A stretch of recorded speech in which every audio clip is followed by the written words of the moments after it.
संभावनाएं और संभावित लाभ क्या होते हैं आपके सामने। स्वच्छ रहोगे तो उसके क्या क्या लाभ हो सकते हैं।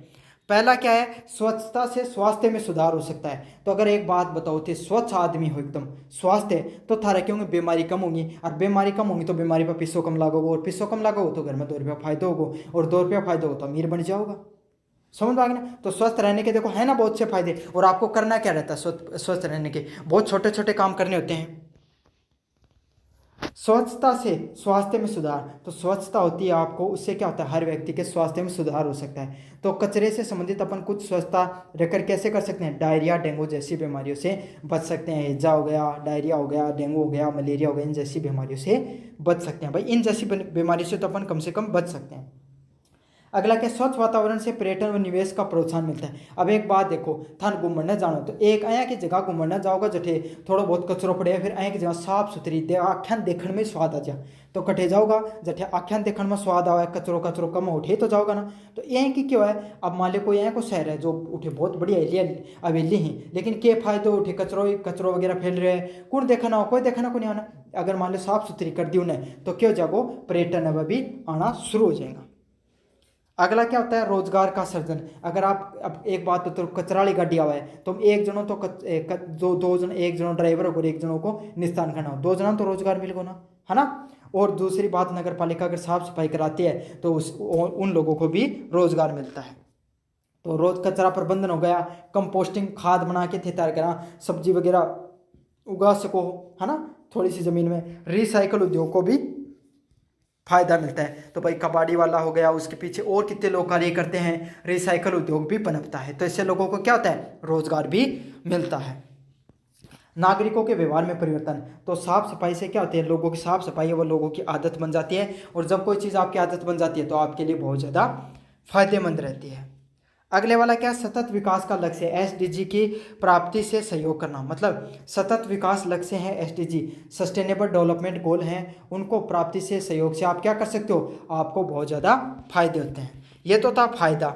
अब चुनौतियों की बात करें आप अपने सामने, तो ग्रामीण व शहरी क्षेत्र में व्यवहार में परिवर्तन की कठिनाई। तो क्या है, चल शहरा का लोग तो फिर भी थोड़ा बहुत पढ़ा लिखा लोग ही बस समझ जाए, लेकिन गाँव में कई लोग इतना नकटा ही के बताया जाता ना, वह नहीं सुधरे। वह कहनी बाजी मैं कहा मैं कराई को नहीं कचरो, कचरो मार तो पिछले घराड़ो करे है, मैं तो आज तक करिए को नहीं कचरो कदे, समझो थे और करें बे खुद ही। तो यही है उन लोगों की सोच में, पहला कचरो है बाहर ने कम है थोड़ा, तो उन लोगों की सोच ने बदलना बहुत ज़्यादा मुश्किल है। शौचालय का निर्माण तो हो गया लेकिन उपयोग कम। अब कई आदमी ने वही बात है बता बताई ना कि कोई आदमी ने कितनी बढ़िया कोठी बना दी लेकिन कह दिया मैं तो बाहर नहीं सोऊंगा, तब वो आदमी को क्या करियो जाए। तो वही बात है, शौचालय का निर्माण तो कर लिया गया लेकिन उसको घर में उसको उपयोग भी करना होता है, बना के यहाँ डचो थोड़ी खड़ी करना, उन उपयोग भी करना है। काफ़ी लोग बस बना लेते हैं लेकिन उसका उपयोग नहीं करते हैं। कचरा अलग अलग करने की आदत अभी भी कमज़ोर है, तो लोगों हाँ यह बात जरूर है, या हर आदमी अपने घर में आप भी कदे भी कचरो फेंका तो गीलो हो चाहे सूखो कचरो एक जगह मिला के फेंकते वहाँ, कोई गाड़ी आओ तो इन अपना अलग अलग भी कर सका। अगर अपने घर में अगर की सुविधा है तो अपना जरूर करनी चाहिए। दूसरा क्या है, तकनीक विशेषज्ञों और उपकरणों की कमी। तो भारत में चलो कचरो उठा तो लेगा लेकिन उनको निस्तारण कठे करना है, वो कचरो ले जाए कि कोई यहाँ की जगह फेंक दिया जाए, उनको कोई उपयोग नहीं उठे जो आपका सामग्री जो फिर भी वो बीमारी फैलाने कोई कार्य करे। जैसे कचरो डाले जाए उन्हें लैंडफिल्स का नाम से बोले जाए। दिल्ली में लैंडफिल था रहा है, मतलब अच्छो जो खेल को मैदान है ना जो थाली कॉलेज को, उससे भी दुगुनी थारी कॉलेज की बिल्डिंग हुई बड़े बड़ा ढेर लागने उठे। तो क्या काम है भाई, बढ़ते कचरे के साथ सतत प्रबंधन कठिन है, लेकिन जैसे जैसे कचरा बढ़ रहा है उसके साथ जो सतत प्रबंधन है उसका लगातार प्रबंधन करना बहुत ज़्यादा मुश्किल है।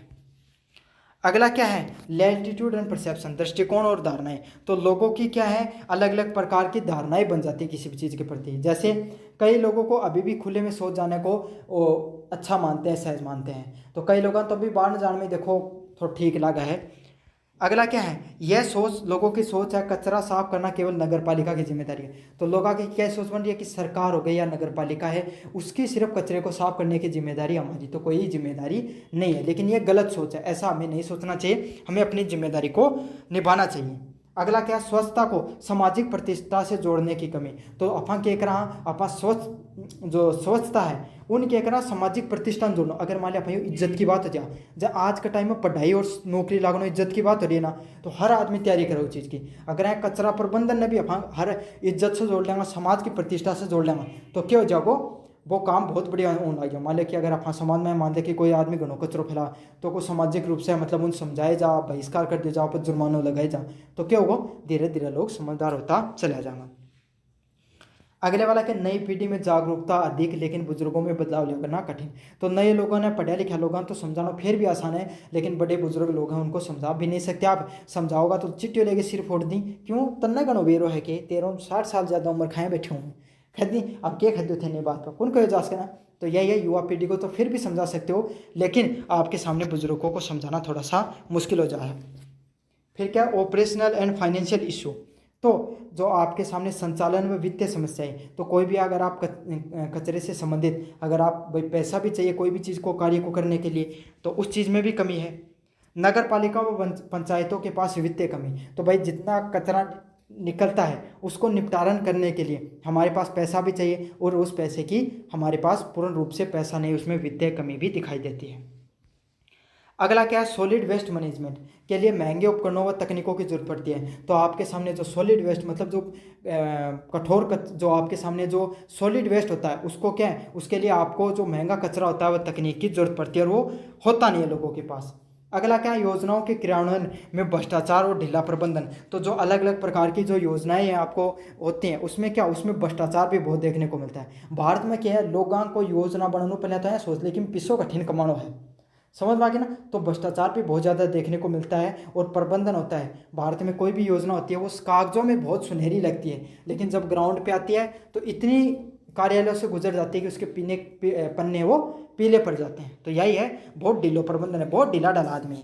भाई भारत में एक बात सोचो, तो सब सरकारी नौकरी की तैयारी कर रहे हो, क्यों कर रहे हो, ताकि काम न करना पड़े, आई सोचना थारी। तो बस यही बात है, फिर एक हो कि भाई मारो भला हो जाए, तो सरकार आपका भला नहीं कर सकती, आप खुद का जब भला नहीं कर सकते तब। निजी क्षेत्र की भागीदारी सीमित करना। तो आप एक यह भी कमी है कि प्राइवेट कंपनियां, भाई नगर पालिका के साथ आप कर सका, प्राइवेट कंपनियां को नए भी टाइप अप करके के कर सका और बढ़िया तरीका से काम कर सका। क्यों, प्राइवेट कंपनियां और बेहतर करती हैं सब चीज़ों पर काम। अगला क्या है, मॉनिटरिंग और सुपरविजन, निगरानी व पर्यवेक्षण। तो ओडीएफ क्या होता है, ओपन डिफेक्शन फ्री, मतलब खुले से शौच मुक्त में क्या हो सकता है, आपके सामने वास्तविक जांच अक्सर सतही। तो क्या करो, जब काफ़ी लोग क्या करें आपका सामने सिर्फ दूसरा का घर की फोटो खींच के भेज दी, जिनको मतलब जय योजना से नहीं जुड़े रहे, तो वह खुद तो बनाए को नहीं, लेकिन दूसरा का घर भेज दी, तो इसे क्यों पीछे तो मिल जाए, लेकिन वास्तविक लाभ को नहीं हो सके जो सरकार की सोच ही वह। स्वतंत्र जांच एजेंसियों द्वारा एडिट और सर्वेक्षण की आवश्यकता, मतलब ये 100% लागू तो कर दिया, लेकिन 100% यह चीज़ हुई नहीं है। अगर आप अगर स्वतंत्र एजेंसियाँ, सरकारी एजेंसिया का बजाय अगर स्वतंत्र एजेंसी चीज़ को सर्वेक्षण करी, तो इनमें अभी भी बहुत सी कमियां थाने दिखाई दे सकी हैं। अगला क्या है, प्रगति के नापने के लिए डिजिटल ऐप व रियल टाइम डाटा का उपयोग में लेना। तो क्या कर सका, अगर कितनी प्रगति हुई है, तो ये चीज़ ना अपन नापन के लिए क्या कर सका, रियल टाइम कोई ऐप होगा या फिर ऐप वगैरह, या कोई आपके टाइम में रियल डाटा है वो सरकार को उपयोग कर सका है।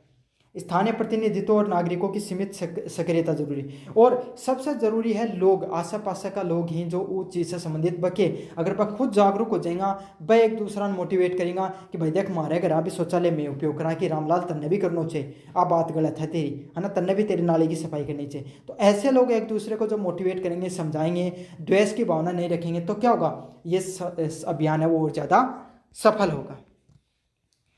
अगले वाला पॉइंट है कम्युनिटी मोबिलाइजेशन, समुदाय भागीदारी। तो क्या कर सकते हैं लोग, ग्राम सभा, मोहल्ला समितियों की सक्रिय भागीदारी देखने को मिल सकती है। तो लोग क्या कर सकते हैं, आपके सामने ग्राम सभा होगी, मोहल्ला समिति होगी, ऐसा की चीज़ बना के उनकी सक्रिय भागीदारिता के साथ क्या कर सकें, लोग और ज़्यादा जागरूक हो सकें।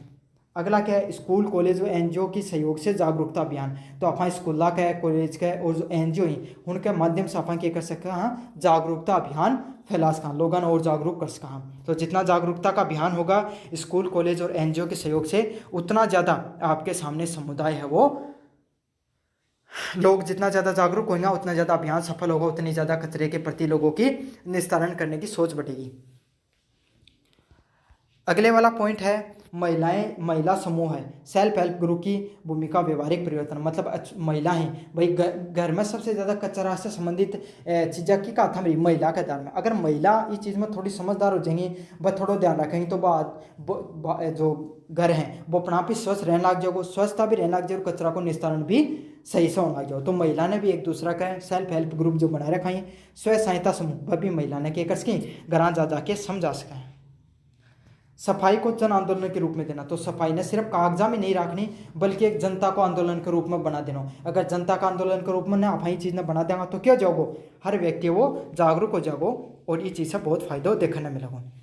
फ्लो चार्ट की बात करें अपन, सबसे पहले स्वच्छ भारत अभियान। तो स्वच्छ भारत अभियान उसमें क्या है, संभावनाओं की बात करें तो क्या कर सकते हैं, संभावनाएं क्या क्या होती हैं अगर स्वच्छ भारत अभियान सफल होगा तो स्वास्थ्य में फायदा होगा, लोगों को रोजगार मिलेगा और सतत विकास उसमें फायदा होगा। तो किस किस चीज़ में, स्वास्थ्य में फायदा, रोजगार मिलेगा और सतत विकास देखने को मिलेगा। लेकिन ये तो फायदा ही, संभावना ये ही। चुनौतियां कठिन, व्यवहार में बदलाव, लोगों का जो व्यवहार है उसमें बदलाव लाना अभी भी मुश्किल है। युवा पीढ़ी तो समझ जाती है लेकिन बुजुर्गों को समझाना अभी भी मुश्किल है। क्यों कौन समझ पा रहा है, क्योंकि उनकी दृष्टिकोण और धारणा ही, क्या धारणा ही, मानसिकता व आदतें बदलना। तो समाज में लोगों की आदत बनना बहुत बड़ी चुनौती है भाई, लोग अपनी सोच बदली तो बदली नहीं, कोई नहीं भी बदली। अगला क्या, संचालन संबंधी दिखते। तो भाई मान ले लोगों की सोच भी बदल ली, लेकिन अब एक बात तो लोग कचरों भी निस्तारण करना चाहिए, लेकिन अगर मान ले कचरों निस्तारण करके ना तो अपने वो ही डस्टबिन ही ना कोई गाड़ी आओ कचरा, तो क्या करेंगे, लोगों ने मजबूरी में बाहर फेंकना पड़ेगा, है ना। तो यही है, वित्त पैसा की कमी है, कुछ तकनीकी कमी है, कुछ भ्रष्टाचार का वजह से ये सब चीज़ें पीछे रह जाएंगी। आपके सामने आप बताऊँ शॉर्ट में, अगर आप इन सब चीज़ों को याद करो, चलो छोड़ दो इन सब चीज़ों को आप, ये आपके सामने कंप्लीट स्वच्छ भारत से संबंधित जो भी पेपर था मैंने आपको कंप्लीट रिवाइज करा दिया। चैनल को सब्सक्राइब कर देना, सब्सक्राइब नहीं करते हो आप वीडियो को लाइक कर देना और अपने दोस्तों को जरूर से शेयर कर देना है। धन्यवाद। और अगर आप कोई भी चीज़ खरीदना चाहते हो तो आप क्या कर सकते हो, आप जो अपना लिंक दे रखा है मैंने यहाँ पर फ्लिपकार्ट का, वहाँ से कभी भी कोई चीज़ खरीदो, आपको क्या करना है, यूनिवर्सिटी चैंपियन सर्च करना है, अपनी कोई भी वीडियो को क्लिक करना है और प्रोडक्ट वाले ऑप्शन पे जाके कोई भी चीज़ खरीद लेनी है। अगर खरीदना चाहो तो सेल में मिल जाएगी, डिस्काउंट में मिल जाएगी, आपको बहुत ज़्यादा फायदा होगा।